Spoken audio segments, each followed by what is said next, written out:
وبركاته. وعليكم السلام ورحمة الله وبركاته. الحمد لله وكفى وسلام على عباده الذين اصطفى أما بعد. فأعوذ بالله من الشيطان الرجيم. بسم الله الرحمن الرحيم. هو الذي أرسل رسوله بالهدى ودين الحق ليظهره على الدين كله وكفى بالله شهيدا. محمد رسول الله والذين معه أشداء على الكفار رحماء بينهم تراهم ركعا سجدا يبتغون فضلا من الله ورضوانا سيماهم في وجوههم من أثر السجود ذلك مثلهم في التوراة ومثلهم في الإنجيل كزرع أخرج شطأه فآزره فاستغلظ فاستوى على سوقه يعجب الزراع ليغيظ بهم الكفار وعد الله الذين آمنوا وعملوا الصالحات منهم مغفرة وأجرا عظيما. صدق الله العظيم. قال رسول الله صلى الله عليه وسلم: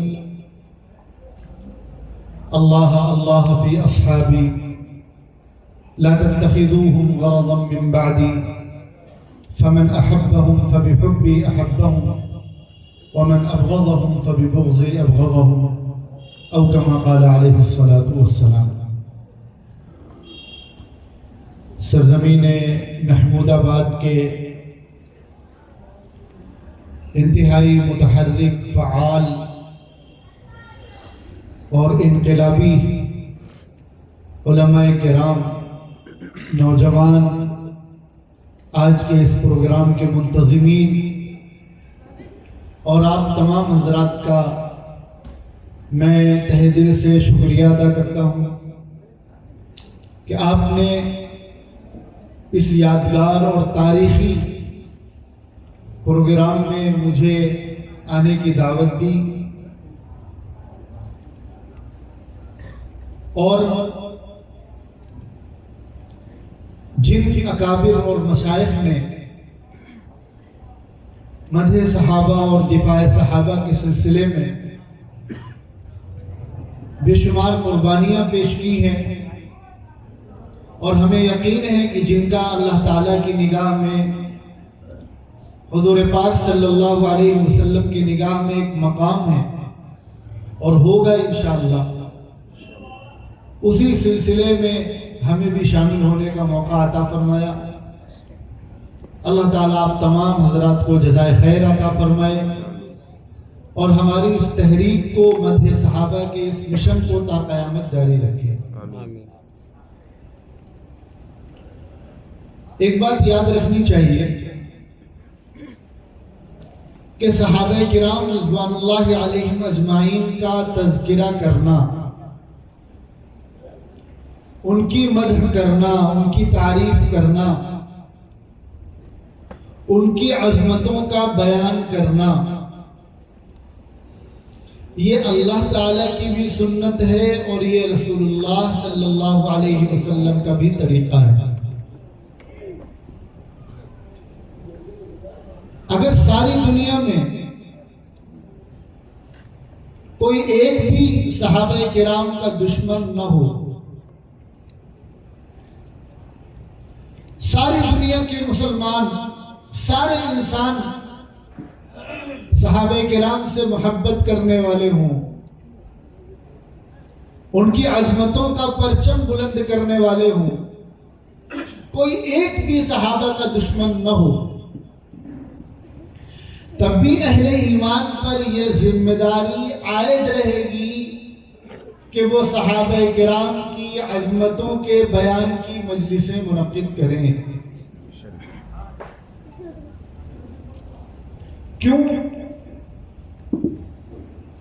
چونکہ آپ حضرات اس تحریک سے بہت پہلے سے وابستہ ہیں اور ہر سال اس موضوع پر گفتگو سنتے ہیں، تو ہو سکتا ہے میں جو باتیں کہوں وہ ہمارے آپ کے لیے نئی نہ ہوں،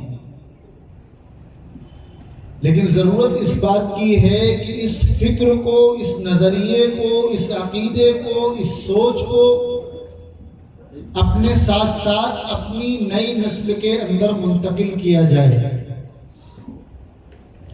اور جو وراثت ہمیں ہمارے بڑوں نے سپرد کی ہے ہم اس کو صحیح سلامت اور مضبوطی کے ساتھ اور جوش اور ولولے کے ساتھ اپنی اگلی نسل کے حوالے کریں۔ صحابہ کرام رضوان اللہ علیہم اجمعین کا معاملہ دین اسلام کی بنیاد کا مسئلہ ہے۔ پورا کا پورا دین ڈیپینڈ ہے، منحصر ہے حضرات صحابہ کرام رضوان اللہ علیہم اجمعین کے کردار اور ان کی عظمتوں پر۔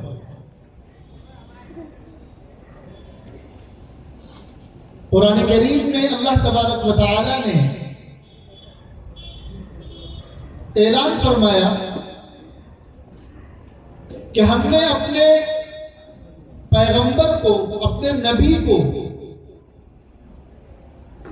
یہ دین اسلام دے کر بھیجا ہے تاکہ یہ دین ساری دنیا پہ چھا جائے، ساری دنیا پہ غالب آ جائے۔ اور اس کام کے لیے اللہ تعالیٰ نے اپنے ایک خاص منصوبے اور پلاننگ کے تحت انتخاب فرمایا ہے نبی کریم صلی اللہ علیہ وسلم کے ساتھ حضرات صحابہ کرام رضوان اللہ علیہم اجمعین کا۔ صحابہ کرام کوئی اتفاقی شخصیات نہیں ہیں، ایسا نہیں ہوا کہ محمد رسول اللہ صلی اللہ علیہ وسلم چونکہ مکہ مکرمہ میں پیدا ہوئے تو جو لوگ آپ کے پاس آتے چلے گئے اور آپ پر ایمان لاتے چلے گئے وہ صحابی بن گئے اور ان کو وہ مقام مرتبہ مل گیا، ایسا بالکل نہیں ہے۔ جس طرح اللہ تعالیٰ نے ایک خاص منصوبے کے تحت یہ طے کر دیا تھا کہ ہمیں مکہ مکرمہ کی سرزمین میں ایک وقت آئے گا جب ہم اپنے آخری پیغمبر کو بھیجیں گے اور ان کو 40 سال کی عمر میں نبوت عطا کریں گے اور ان پر قرآن پاک نازل فرمائیں گے، اور پھر کس طرح انہیں 13 سال مکہ مکرمہ میں گزارنا ہوگا اور اس کے بعد وہ مدینہ منورہ تشریف لے جائیں گے۔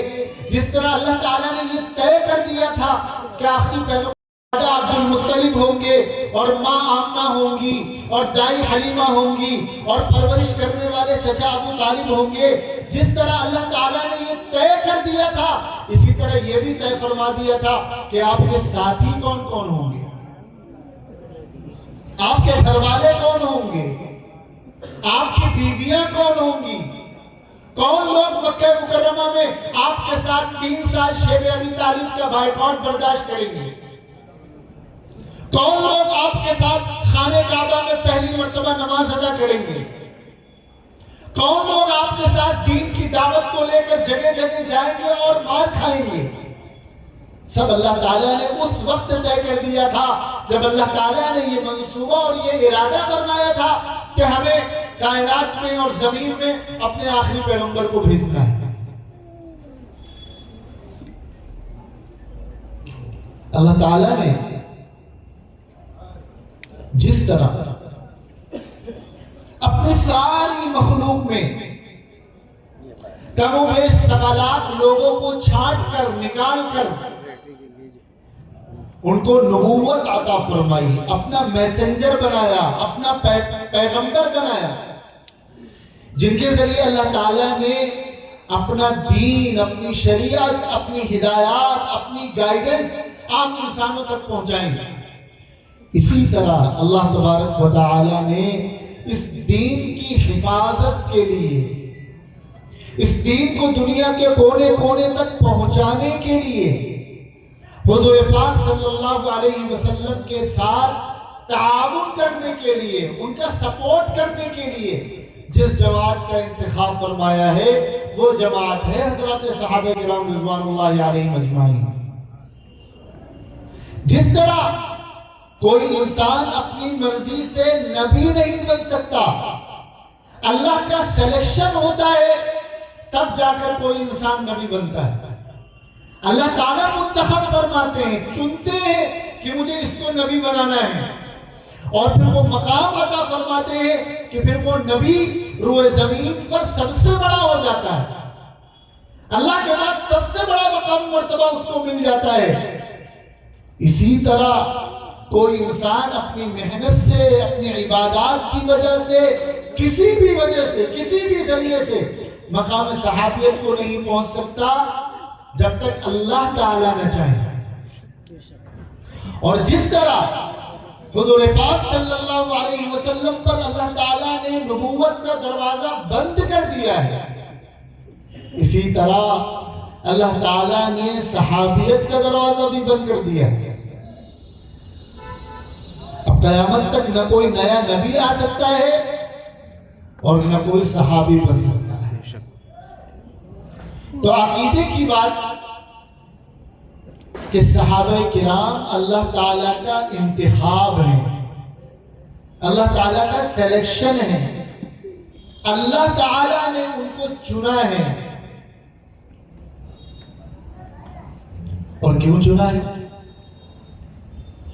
جب اللہ تعالیٰ نے اپنے آخری پیغمبر جناب محمد رسول اللہ صلی اللہ علیہ وسلم کو بھیجا تو نبیوں کا جو سلسلہ حضرت آدم علیہ السلام سے چلا آ رہا تھا وہ سلسلہ مکمل کر دیا۔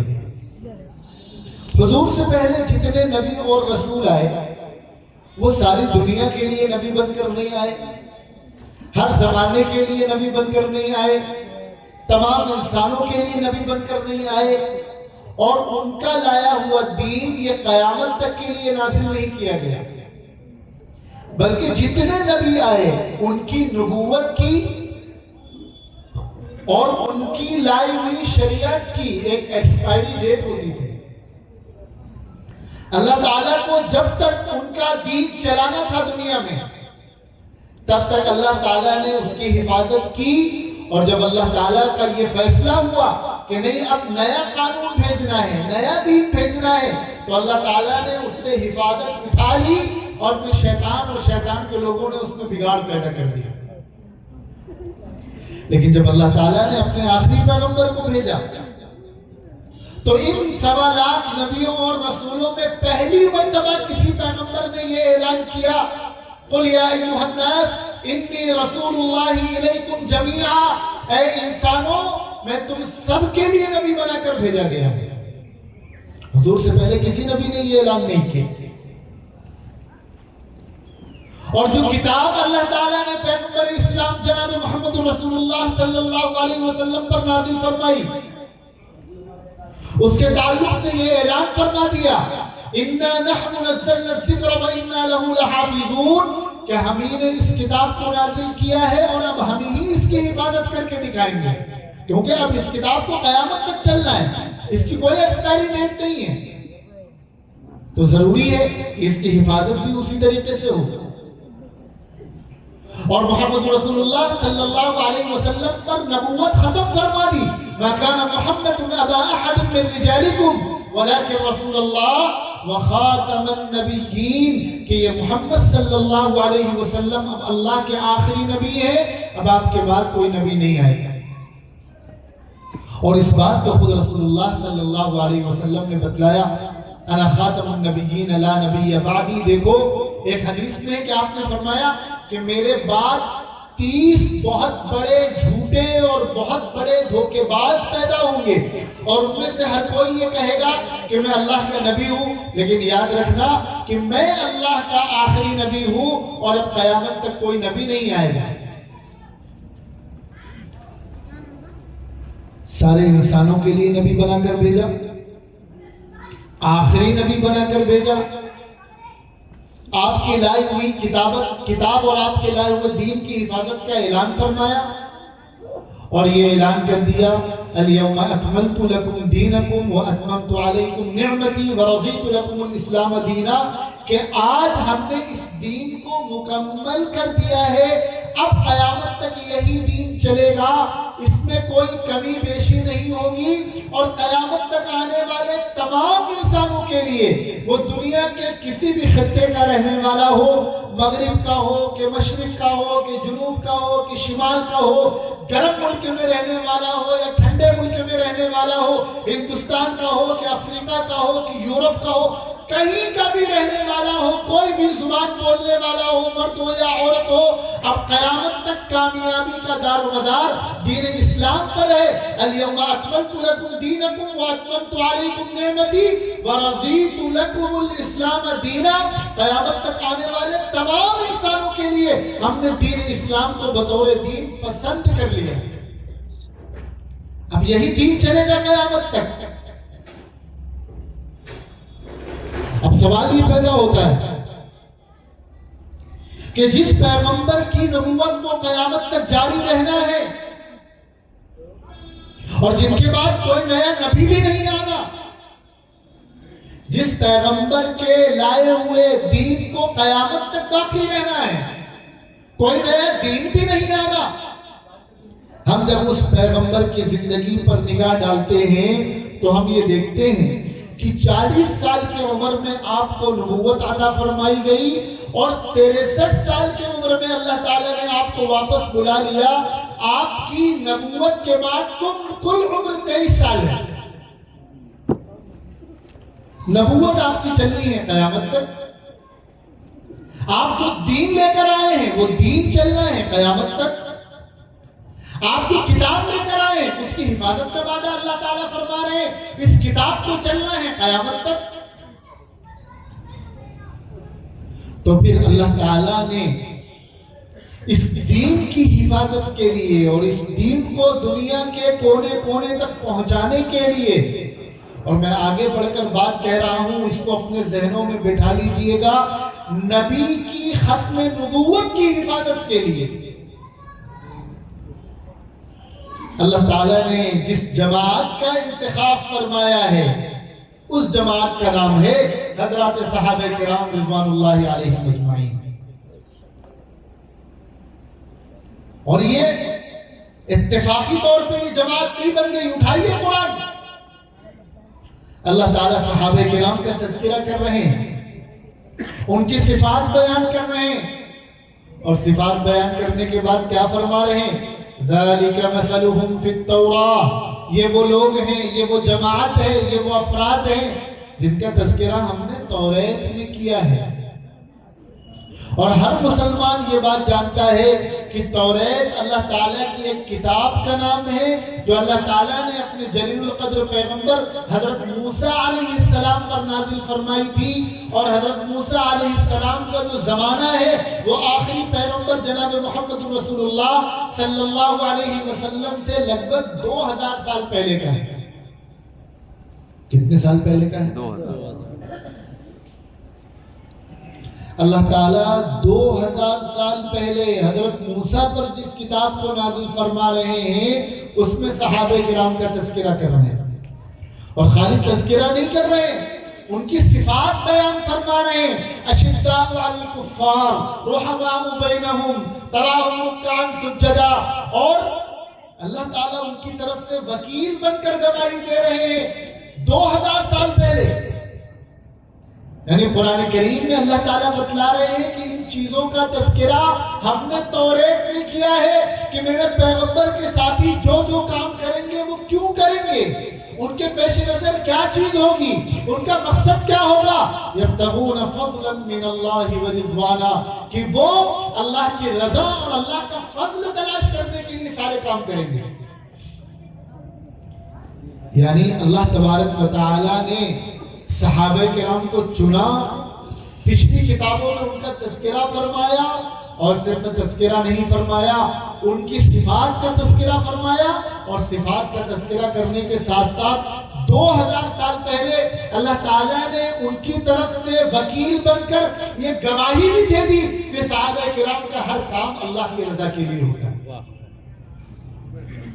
اور پھر آگے فرمایا وَمَثَلُهُمْ فِي الْإِنْجِيلِ، ہم نے ان کا تذکرہ انجیل میں کیا ہے، اور انجیل نازل ہوئی ہے حضرت عیسیٰ علیہ السلام پر، جن کا زمانہ آخری پیغمبر جناب محمد رسول اللہ سے تقریباً 550 یا 600 سال پہلے کا ہے۔ ابھی ابو بکر پیدا بھی نہیں ہوئے، ابھی ان کی بنیاد بھی نہیں پڑی ہے، ابھی ان کے باپ بھی پیدا نہیں ہوئے، ان کے دادا بھی پیدا نہیں ہوئے، ان کے پردادا بھی پیدا نہیں ہوئے، اور اللہ تعالیٰ تذکرہ کر رہے ہیں کہاں؟ ابھی عمر، ان کے باپ دادا کسی کا وجود نہیں ہے، لیکن اللہ تعالیٰ تذکرہ کر رہے ہیں۔ تو عقیدے کی بات یہ یاد رکھنا کہ صحابہ کرام یہ کوئی اتفاقی جماعت کا نام نہیں ہے، یہ اللہ تعالیٰ کے منصوبے کا ایک حصہ ہے۔ اللہ تبارک و تعالیٰ نے جب یہ پلان کیا، جب یہ منصوبہ بنایا، جب یہ ارادہ فرمایا کہ ہمیں کائنات کو بنانا ہے اور پھر کائنات میں ہمیں فلاں فلاں لوگوں کو اپنا پیغمبر بنانا ہے اور پھر آخری پیغمبر جناب محمد رسول اللہ صلی اللہ علیہ وسلم کو بھیجنا ہے، تو اللہ تعالیٰ نے یہ بھی ارادہ فرما لیا کہ محمد رسول اللہ کے ساتھی کون لوگ ہوں گے، اور یہ بھی فرق طے فرما دیا کہ کون کب ایمان لائے گا۔ کوئی پہلے ایمان لائے گا، کوئی بعد میں ایمان لائے گا، کوئی فتح مکہ سے پہلے لائے گا، کوئی فتح مکہ کے بعد میں لائے گا، کوئی ہجرت سے پہلے لائے گا، کوئی ہجرت کے بعد لائے گا۔ یہ سب اللہ کے منصوبے کا حصہ ہے۔ تو صحابہ کرام کی جماعت کا ایک ایک فرد اللہ کا چنا ہوا ہے۔ کس کا چنا ہوا ہے؟ اللہ تعالیٰ نے صحابہ کرام کو چنا، اور چننے کے بعد دنیا کے مختلف خطوں سے لا کر اپنے لاڈلے اور محبوب پیغمبر کے قدموں میں ڈال دیا، اور چونکہ ان کے ذریعے دین کو دنیا میں پھیلنا تھا اور ان کو قیامت تک آنے والے مسلمانوں کے لیے نمونہ بننا تھا، معیار بننا تھا، پیمانہ بننا تھا،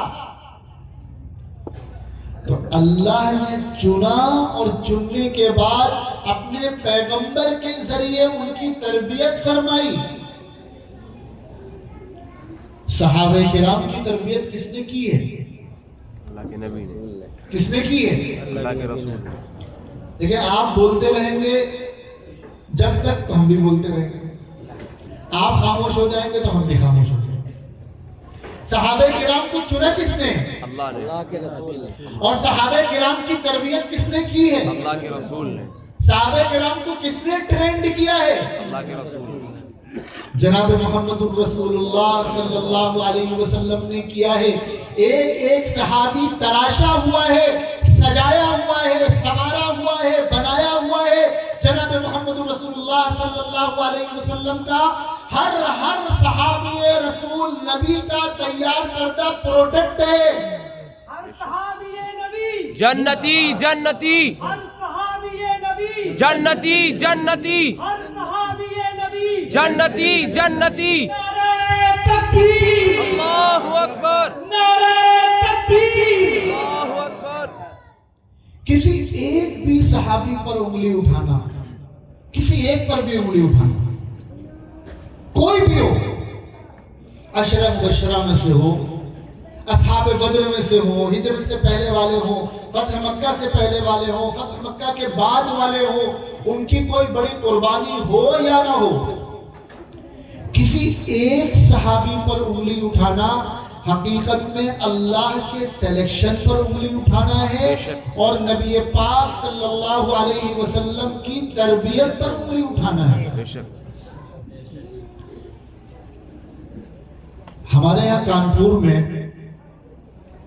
چپلوں کا کام ہوتا ہے، چمڑے کی چپلیں بنتی ہیں، کمپنی کا ایک پروڈکٹ ہوتا ہے، لوگ اس کمپنی کے نام کی وجہ سے اس پروڈکٹ کو اہمیت دیتے ہیں۔ کمپنی کا ٹیگ جوڑ گیا تو 1000 روپے بڑھ گئے، ایک چپل 1000 روپے کی مل رہی تھی، کمپنی کا ٹیگ لگ گیا تو وہ 3000 کی ہو گئی، قیمت بڑھ گئی اس کی۔ آپ بڑے شوق سے مارکیٹ گئے، چپل خرید کے لائے کمپنی کی، اور 1 مہینے کے بعد اس کا دھاگا کھلنے لگا، اس میں اور کوئی خرابی آ گئی، تو آپ کیا کہیں گے؟ چپل کی برائی کریں گے نا کہ یہ چپل میں یہ خرابی ہے، اور صرف چپل کی برائی نہیں ہوگی، اس چپل کی، اس پروڈکٹ کی برائی کرنا کس کی برائی سمجھا جائے گا؟ کمپنی کی برائی سمجھی جائے گی نا، کہ کمپنی اپنا ایک پروڈکٹ بنانے میں چوک گئی، کیا کہیں گے؟ کمپنی نے سارے پروڈکٹ تو بہت اچھے بنائے، لیکن ایک پروڈکٹ کو صحیح ٹچ نہیں دے پائی، دھیان نہیں دے پائی۔ یاد رکھنا، ہر صحابی رسول نبی پاک صلی اللہ علیہ وسلم کا تیار کردہ پروڈکٹ ہے۔ کسی ایک صحابی پر بھی انگلی اٹھانا یہ اصل میں حضور پاک صلی اللہ علیہ وسلم کو نشانہ بنانا ہے کہ آپ اپنی تربیت میں چوک گئے، معاذ اللہ ثم معاذ اللہ۔ ہر مسلمان کا یہ عقیدہ ہے، یہ ایمان ہے کہ نبی کا تیار کردہ ایک ایک فرد آفتاب و مہتاب ہے، اس کے اندر کوئی کمی نہیں۔ نبی بھی کامل اور مکمل، اور نبی کا تیار کردہ ایک ایک فرد کامل اور مکمل۔ اس کے اندر چراغ لے کر بھی ڈھونڈا جائے تو کوئی کمی نہیں نکالی جا سکتی، کیونکہ وہ اللہ کا انتخاب ہے، اللہ کا سلیکشن ہے، اور نبی کا تیار کردہ ہے، نبی نے اس کی تربیت کی ہے۔ آج کے دور میں کسی بڑے عالم دین، کسی بڑے بزرگ، کسی بڑے پیر نے اگر کسی کی تربیت کی ہو، کوئی ان کی خدمت میں رہا ہو، تو اس کی عزت ذرا بڑھ جاتی ہے نا، اس کا مقام بڑھ جاتا ہے۔ یہ تو فلاں عالم دین کے خادم ہیں، یہ تو فلاں کی تربیت میں رہے ہیں، یہ تو فلاں کے بیٹے ہیں، اور جن کی تربیت محمد رسول اللہ نے کی ہو، ان کے مقام و مرتبے کا کوئی سوچ سکتا ہے؟ اگلی بات، اللہ نے چنا، کس نے چنا؟ اللہ۔ اور تربیت کس نے کی؟ رسول اللہ۔ تربیت ہونے کے بعد صحابہ کرام کا امتحان بھی لیا گیا ہے، اور معلوم ہے امتحان کس نے لیا ہے؟ کس نے لیا ہے؟ صحابہ کرام کی تربیت کی ہے جناب محمد رسول اللہ صلی اللہ علیہ وسلم نے، اور ان کا ٹیسٹ لیا ہے خود اللہ تعالیٰ نے۔ اللہ نے ان کا امتحان لیا ہے، اور امتحان اس کا نہیں لیا کہ ان کی رائٹنگ کتنی اچھی ہے، ان کی نالج کتنی زیادہ ہے، ان کو کتاب کتنی اچھی یاد ہے، اس کا امتحان نہیں لیا۔ اس کا بھی امتحان نہیں لیا کہ وہ زندگی کیسے گزارتے ہیں، اللہ نے ان کے دلوں کا امتحان لیا ہے۔ اندازہ لگائیے، ذرا سوچئے تھوڑی دیر کے لیے کہ کائنات کے رب، کائنات کے خالق اور مالک، جو خود علیم بذات الصدور ہے، جو ہمارے دل و دماغ میں پیدا ہونے والے ایک ایک سوچ اور ایک ایک خیالات سے واقف ہیں۔ ہمارے دماغ میں کوئی خیال پیدا نہیں ہوتا کہ اس سے پہلے اللہ کے علم میں آ جاتا ہے، ہمارے دل میں کوئی بات نہیں پیدا ہوتی کہ اس سے پہلے اللہ کو معلوم ہو جاتا ہے۔ وہ کائنات کے رب اور خالق اور مالک صحابہ کرام کے امتحان لے رہے ہیں، وہ بھی دلوں کا امتحان لے رہے ہیں، اور امتحان لینے کے بعد کیا ارشاد فرما رہے ہیں؟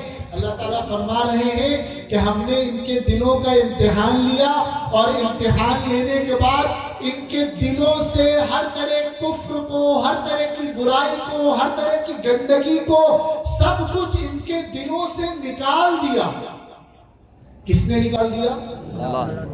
کس نے نکال دیا؟ اللہ۔ صحابہ کرام کے دلوں سے ہر طرح کی برائی کو، ہر طرح کی گندگی کو، ہر طرح کے فسق کو، ہر طرح کے کفر کو، جھوٹ کو، فریب کو، خود پسندی کو، عجب کو، تکبر کو، حسد کو، کینہ کو، ہر طرح کی برائی کو اللہ تعالیٰ نے ان کے دلوں سے کھرچ کھرچ کر نکال دیا، اور نکالنے کے بعد فرمایا کہ جب ہم نے ان کے دلوں کا امتحان لیا، اور امتحان لینے کے بعد یہ ساری چیزیں ان کے دلوں سے نکال دی، تو ان کا دل خالی ہو گیا، پاک ہو گیا، صاف ہو گیا، اور ان کے دلوں کو پاک اور صاف کرنے کے بعد ہم نے ان کے دلوں میں تقوی کو انبلٹ کر دیا۔ انبلٹ کا مطلب سمجھتے ہیں؟ پڑھے لکھے لوگ ہیں، نوجوان تو خوب سمجھتے ہوں گے۔ انبلٹ کا کیا مطلب ہے؟ یعنی اس طرح اللہ تعالیٰ نے تقوی کو ان کے اندر رچا دیا ہے، بسا دیا ہے، ان کے دلوں میں پیک کر دیا ہے کہ اب دونوں ایک دوسرے کے لیے لازم ہو گئے ہیں۔ اب صحابی ہے تو یہ طے بات ہے کہ وہ متقی ہے۔ ہر صحابی رسول تقوی کے اس مقام پر پہنچا ہوا ہے کہ ان کے بعد کوئی دوسرا نہیں پہنچ سکتا۔ ٹھیک ہے، ہم امام ابو حنیفہ کو بھی مانتے ہیں، ہم خواجہ معین الدین چشتی اجمیری کو بھی مانتے ہیں، ہم خواجہ عبد القادر جیلانی کو بھی مانتے ہیں، ہم حضرت نظام الدین اولیاء کو بھی مانتے ہیں، ہم تمام اللہ کے ولیوں کو مانتے ہیں۔ یہ سب بہت بڑے ہیں، بہت بڑے ہیں، بہت بڑے ہیں۔ ہم جیسے لوگ ان کو دیکھ بھی نہیں سکتے، ان کے مقام کے بارے میں سوچ بھی نہیں سکتے، لیکن ایک چھوٹے سے چھوٹے صحابی رسول کی پیر کے دھول کے برابر بھی نہیں۔ بے شک لازم کر دیا ہے اللہ تعالیٰ نے تقوی کو ان کے لیے، اور پھر لازم کرنے کے بعد کیا ارشاد فرمایا؟ لا يستوي منكم من انفق من قبل الفتح وقاتل اولئك اعظم درجة من الذين انفقوا من بعد وقاتلوا وكلا وعد الله الحسنى۔ کہ صحابہ کرام میں فرق مراتب ضرور ہے، کوئی پہلے ایمان لایا تو اس کا مرتبہ زیادہ ہے، کوئی بعد میں ایمان لایا تو اس کا مرتبہ اس کے مقابلے میں کم ہے۔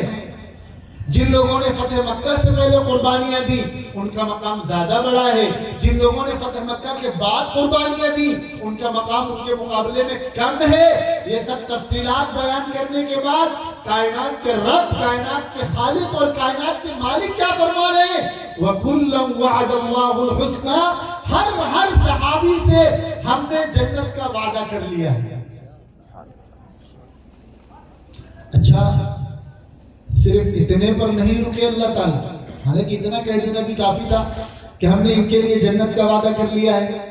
قرآن میں ایک سے زائد جگہوں پر اللہ تعالیٰ نے اس بات کا اعلان فرمایا کہ میں ان سے راضی ہو گیا۔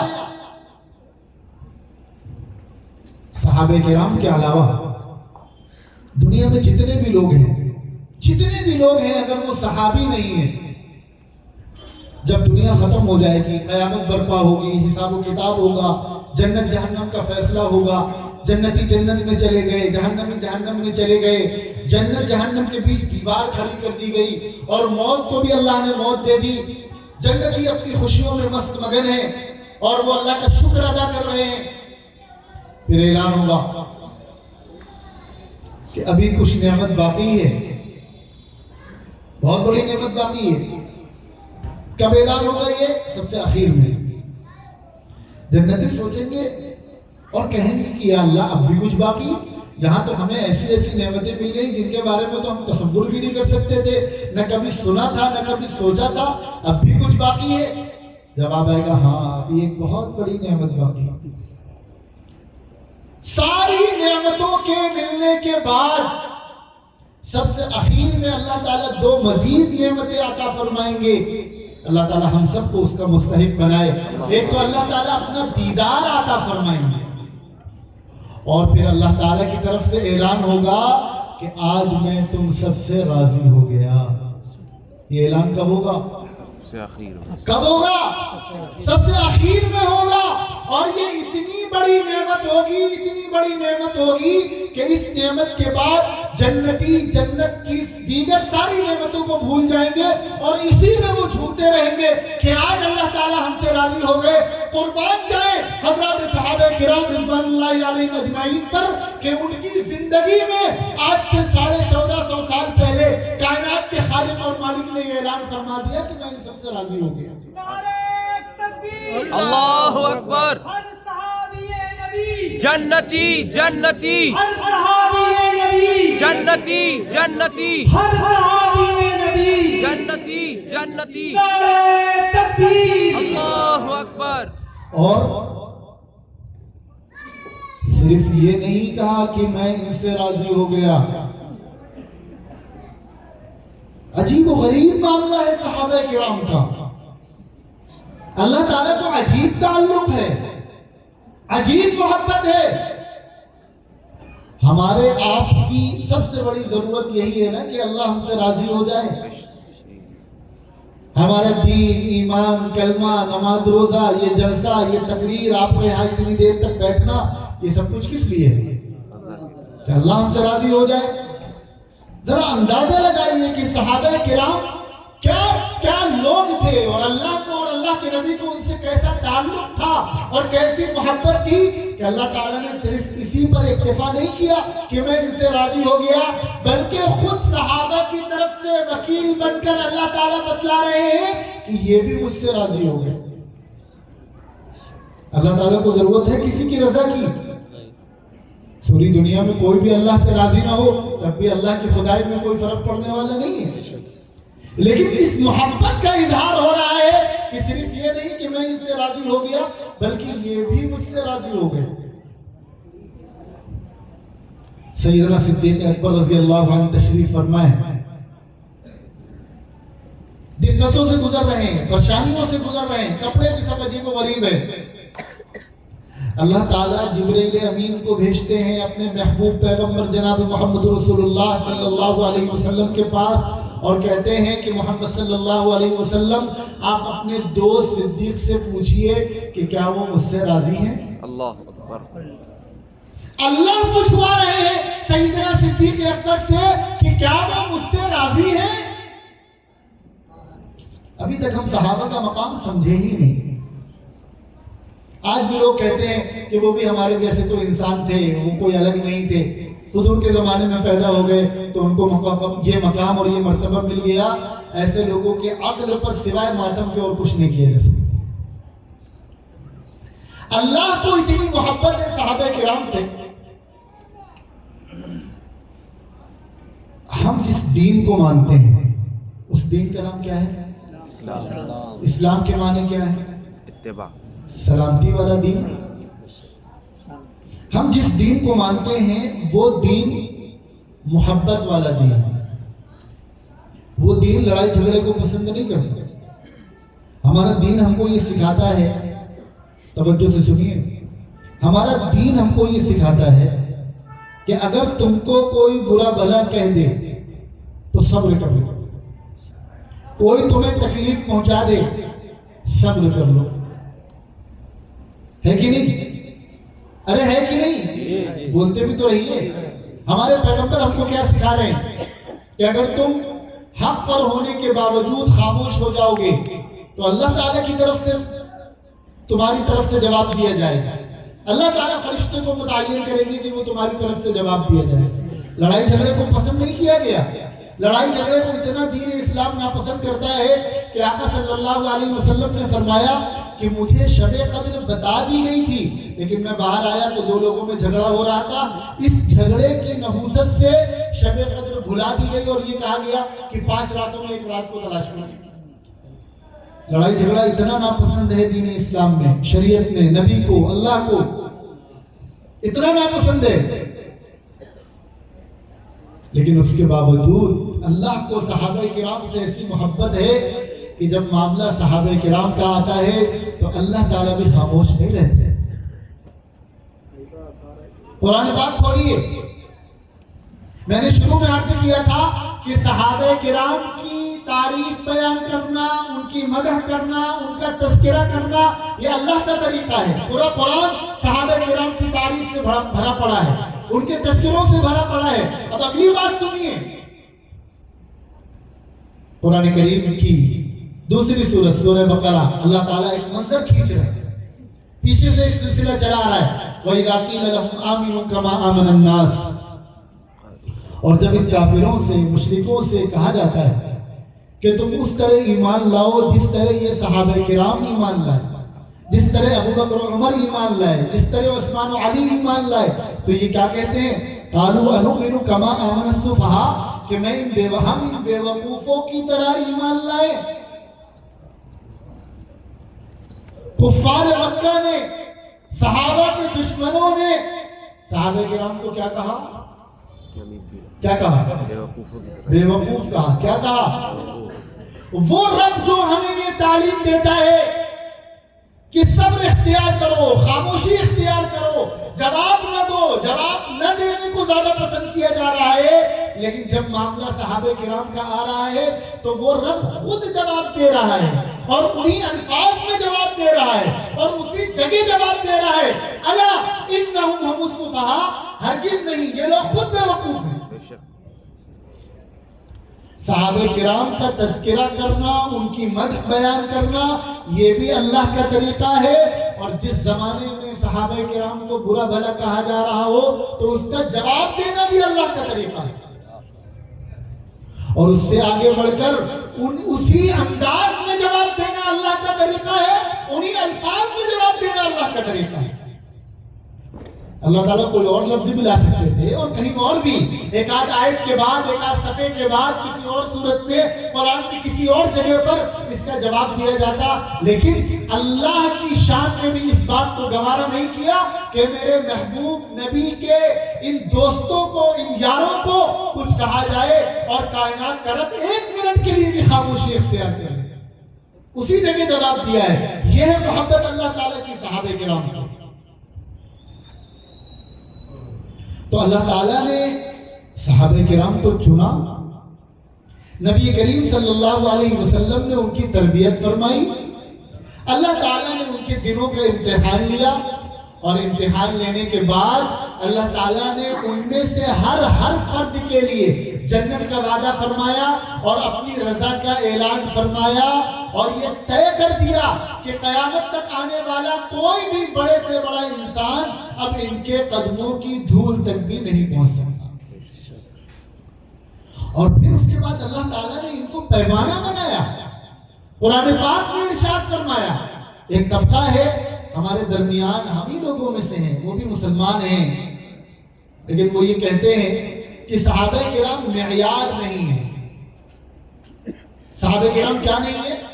معیار کا مطلب سمجھے، نمونہ، سیمپل، کمپنی کے پاس ایک سیمپل آتا ہے کہ اس کے مطابق ہمیں پروڈکٹ چاہیے، پھر اس ایک سیمپل کو سامنے رکھ کر کمپنی اپنے سارے پروڈکٹ تیار کرتی ہے، اس سیمپل کے مطابق جو پروڈکٹ ہوں گے وہی مارکیٹ میں بکیں گے ورنہ ریجیکٹ ہو جائیں گے، ایسا ہی ہوتا ہے نا۔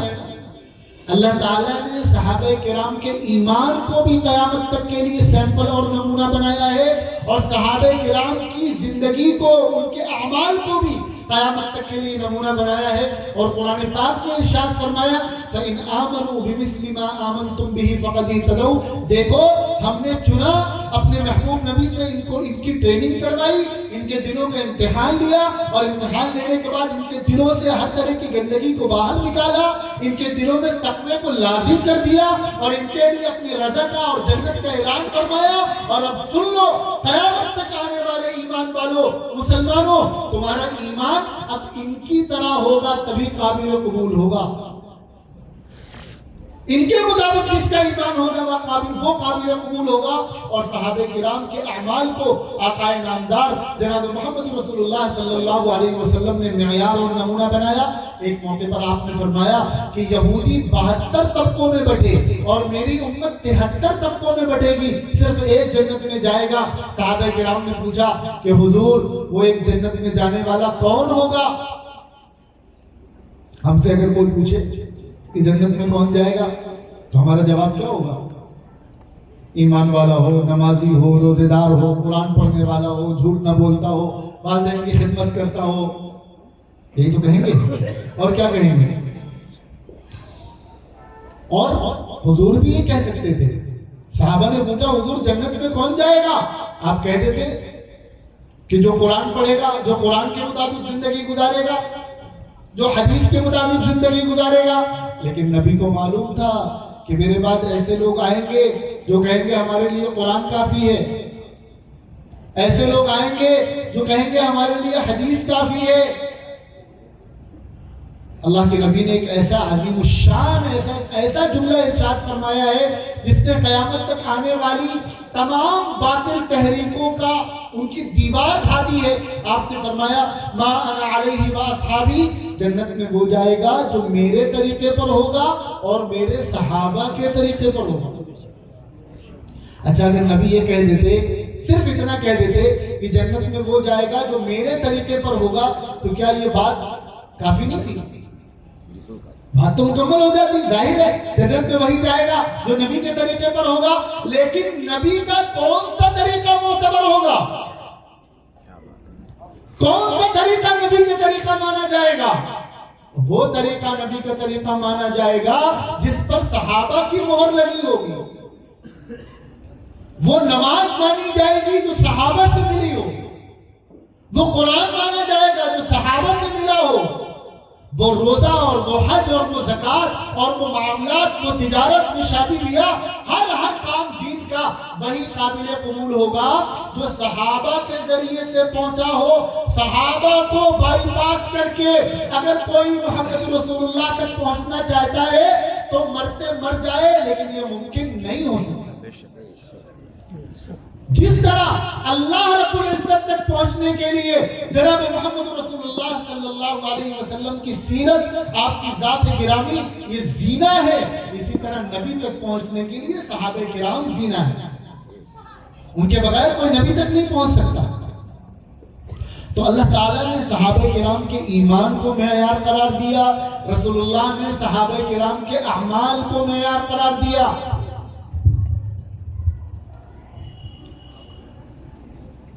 اور ہمارے ایمان کا سب سے ہائی لیول کیا ہے؟ آقا فرما رہے ہیں لا یؤمن احدکم حتی اکون احب الیہ من والدہ وولدہ والناس اجمعین، کہ تم میں سے کوئی شخص اس وقت تک کامل مومن نہیں ہو سکتا جب تک اس کی محبت، اس کے دل میں میری محبت اپنے والدین، اپنی اولاد اور سارے انسانوں سے زیادہ نہ ہو جائے۔ یعنی جب تک مسلمانوں کے دل میں سب سے زیادہ نبی کی محبت نہیں ہوگی تب تک مسلمان کا ایمان مکمل نہیں ہوگا۔ اور الحمدللہ ہمیں اس بات پر فخر ہے، ہم فخر سے یہ بات کہتے ہیں کہ مسلمانوں کو اپنے نبی سے جیسی والہانہ محبت ہے، جیسی جنون اور دیوانگی کے حد تک محبت ہے، روئے زمین میں کسی بھی مذہب کے ماننے والوں کو اپنے مذہبی پیشواؤں سے اتنی کیا اس کی آدھی محبت بھی نہیں۔ ایک مسلمان سب کچھ برداشت کر سکتا ہے لیکن نبی کے سلسلے میں ذرہ برابر بھی برداشت نہیں کر سکتا۔ اور آج دنیا کو ہم سے اسی بات کی شکایت ہے کہ ایسے تو بڑے ٹھیک رہتے ہیں، ان کو کچھ کہہ دو، ان کی قوم کو کچھ کہہ دو، ان کا گھر گرا دو، ان کو جیل میں ڈال دو، ان کو آتنکوادی کہہ دو، جو چاہو کہہ دو، ان کی ماں بہن بیٹیوں کے بارے میں جو چاہو کہہ دو، لیکن یہ کوئی جواب نہیں دیتے ہیں، خاموش رہتے ہیں، صبر کیے رہتے ہیں، اپنے کام سے کام رکھتے ہیں۔ لیکن جہاں ان کے نبی کے بارے میں کچھ کہہ دو تو یہ سب کچھ چھوڑ کے روڈ پہ نکل آتے ہیں۔ یہ کہتے ہیں ہمارا گھر توڑنا ہے توڑ دو، کاروبار خراب کرنا ہے خراب کر دو، جیلوں میں ٹھوسنا ہے ٹھوس دو، لیکن ایک گنہگار سے گنہگار مسلمان کی اس بات کو برداشت نہیں کر پاتا کہ ہمارے پیغمبر کی شان میں ذرہ برابر بھی آ جائے۔ یہ ہمارے ایمان کی معراج ہے، اس سے ہمارا ایمان مکمل ہوتا ہے۔ اور اگر کسی کے دل میں نبی کی اتنی محبت نہ ہو تو اس کا ایمان ادھورا ہے، پھر وہ کامل مسلمان نہیں ہے۔ ہمارے ایمان کی معراج ہے کہ ہم کو جناب محمد رسول اللہ سے ایسی شدید محبت ہو جائے کہ سارے لوگوں سے زیادہ، اولاد سے بھی زیادہ محبت ہو۔ لیکن ذرا قربان جائیے حضرات صحابہ کرام رضوان اللہ علیہم اجمعین پر کہ نبی سے ان کو نبی کو ان سے اس سے زیادہ محبت ہے۔ آپ نے اتنے سالوں سے سیرت پر بیانات سن رہے ہیں، علماء بھی موجود ہیں، آپ مجھے کوئی ایک مثال پیش کریے سیرت سے کہ نبی نے اپنی وجہ سے کبھی کسی کو بددعا دی؟ کوئی بتا سکتا ہے؟ اپنی وجہ سے نبی نے کسی کو بددعا دی ہو؟ بلکہ وہ تو وہ پیغمبر رحمت تھے کہ جنہوں نے گالیاں کھا کر دعائیں دی۔ طائف کا وہ کتنا سخت منظر ہوگا کہ جب اللہ کا پیغمبر ہے، لاڈلا نبی ہے، معصوم نبی ہے، جس کے صدقے میں یہ کائنات بنی ہے، جس کے صدقے میں یہ زمین آسمان بنے ہیں، اور لوگ اس پر پتھر برسا رہے ہیں، اس کو لہولہان کر رہے ہیں، اور آقا صلی اللہ علیہ وسلم پر پتھروں کی ایسی بارش ہوئی ہے کہ آپ کے نالین مبارک یعنی آپ کے جوتوں میں خون رس رس کر آپ کے پیر جوتوں کے جو تسمہ ہوتا ہے جوتے کا اس سے پیر چپک جاتے ہیں خون کی وجہ سے. اور ایک جگہ تھک کر آپ تھوڑی دیر آرام کرنے کے لیے بیٹھتے ہیں تو وہ لوگ کچھ نوجوان لڑکوں کو لگا دیتے ہیں کہ ان کو یہاں سے اٹھا کر باہر کرو, تو حضور کو 2 منٹ آرام بھی سستانے بھی نہیں دیتے. ان سخت حالات میں اللہ کے نبی نے جو دعا فرمائی ہے اس دعا کے الفاظ ایسے عجیب و غریب ہیں کہ کوئی بھی آدمی اس کا مطلب سمجھ کر اس دعا کو پڑھ لے تو وہ ضبط نہیں کر پائے گا اور آنسو بہہ پڑے گا. حضور فرمایا ہے اللہ میں آپ سے اپنی کمزوری کی شکایت کرتا ہوں. آپ نے مجھے کن لوگوں کے حوالے کر دیا, کن لوگوں کے حوالے آپ نے مجھے کر دیا ہے. حضور اپنی کمزوری کا اظہار کر رہے ہیں اللہ کے سامنے. بڑے عجیب و غریب دعا ہے, لیکن اس کے باوجود اس کے کہ اللہ تعالیٰ نے فرشتے کو بھیجا, اللہ نے فرشتے کو بھیجا کہ وہ جا کر آپ سے پوچھے کہ اگر آپ اجازت دیں تو ان طائف والوں کو 2 پہاڑوں کے بیچ میں پیس کر ختم کر دیا جائے. لیکن اس وقت آقا صلی اللہ علیہ وسلم نے فرمایا کہ یہ لوگ آج مجھے نہیں پہچانتے, ہو سکتا ہے ان کے بعد میں آنے والی نسلیں مجھے پہچانیں. وہاں بھی آپ نے بد دعا نہیں دی. مکے میں کیا کیا کیا گیا آپ کے ساتھ, کتنا ستایا گیا, کتنا پریشان کیا گیا. 3 سال سماجی بائیکاٹ برداشت کیا ہے, 3 سال تک. نہ کوئی بولنے والا, نہ کوئی بات کرنے والا, نہ کوئی خیریت پوچھنے والا, نہ کوئی کھانا پانی دینے والا. کتنے بچے بھوک کی وجہ سے تڑپ تڑپ کر زندگی کی بازی ہار گئے. لیکن اس کے باوجود آپ نے کبھی بھی پوری آپ سیرت اٹھا کر دیکھ لیجئے, حضور نے کبھی بدلے کی بات نہیں کی, ریونج کی بات نہیں کی. حتیٰ کہ آپ کو اپنا شہر چھوڑنا پڑا, اس کے باوجود آپ نے کبھی یہ نہیں کہا کہ ایک دن آئے گا جب ہم ان کو دیکھیں گے, ان سے بدلہ لیں گے. غزوہ احد میں آپ کے دندان مبارک شہید ہوئے, خون بہا آپ کے, لیکن آپ نے بد دعا نہیں دی, نہ بدلے کی بات کری. لیکن 2 موقع ایسے ہیں, ایک موقع پر آپ نے جو بد دعا دی ہے ابھی اس کا تذکرہ آپ کے سامنے آئے گا, اور ایک موقع پر آپ نے بدلے کی بات کہی ہے. حضور کو صحابہ سے کتنی محبت ہے. صلح حدیبیہ کے موقع پر رسول اللہ صلی اللہ علیہ وسلم نے حضرت عثمان غنی رضی اللہ عنہ کو مکہ مکرمہ بھیجا ایک ڈیلیگیشن کے ساتھ کہ وہ مکے والوں سے جا کر بات کریں. حضرت عثمان کا ایک مقام تھا, ان کی ایک عزت تھی مکے کے لوگوں میں. آپ نے حضرت عثمان کو بھیجا, وہاں حضرت عثمان کو مکے والوں نے قید کر لیا. کیا کر لیا؟ ادھر یہ افواہ پھیل گئی, یہ خبر اڑ گئی کہ حضرت عثمان شہید کر دیے گئے. وہ پیغمبر جو رحمت للعالمین ہے, جس نے اپنی پوری زندگی کبھی بد دعا نہیں دی, کبھی بدلے کی بات نہیں کی. آپ کو معلوم ہے اس پیغمبر کا رد عمل کیا تھا, اس کا ریئیکشن کیا تھا. جب آقا علیہ السلام کے پاس یہ خبر پہنچی کہ آپ کے ایک صحابی, آپ کے لاڈلے عثمان کو شہید کر دیا گیا ہے, تو حضور پاک صلی اللہ علیہ وسلم نے اس وقت آپ کے پاس جو صحابہ کرام موجود تھے, آپ کے ساتھ جو لوگ تھے, الگ الگ ان کی تعداد آتی ہے, کہیں 1400 1500 سے لے کر 2400 تک, آپ صلی اللہ علیہ وسلم نے ان سے اس بات پر بیعت لی اور ان سے وعدہ لیا کہ جب تک عثمان کا بدلہ نہیں لے لو گے چین سے نہیں بیٹھو گے. اور عجیب و غریب منظر ہے, ایک درخت کے نیچے حضور پاک صلی اللہ علیہ وسلم تشریف فرمائے ہیں اور صحابہ کرام آ رہے ہیں, حضور کے ہاتھ پہ ہاتھ رکھ رہے ہیں اور یہ وعدہ لے رہے ہیں, وعدہ کر رہے ہیں کہ ہم جب تک عثمان کا بدلہ نہیں لے لیں گے تب تک چین سے نہیں بیٹھیں گے. جب سارے صحابہ کرام کی بیعت پوری ہو گئی تو حضور پاک صلی اللہ علیہ وسلم نے فرمایا کہ عثمان تو نہیں ہے, اپنے ایک ہاتھ پر عثمان کا ہاتھ قرار دیتے ہوئے فرمایا کہ میں عثمان کی طرف سے بیعت کر رہا ہوں. نعرہ تکبیر, نعرہ تکبیر. بیعت تھی جان دینے کی اور تھا نبی کا ہاتھ, اس ہاتھ کی طرف بڑھا فوراً سبھی کا ہاتھ, سلمان کا, بلال کا, بوذر ولی کا ہاتھ, ارے شامل تھا انہی ہاتھوں میں مولا علی کا ہاتھ. سب ہاتھ پورے ہو گئے, پھر رب کے حکم سے آقا نے اپنے ہاتھ کو بولا غنی کا ہاتھ. عثمان غنی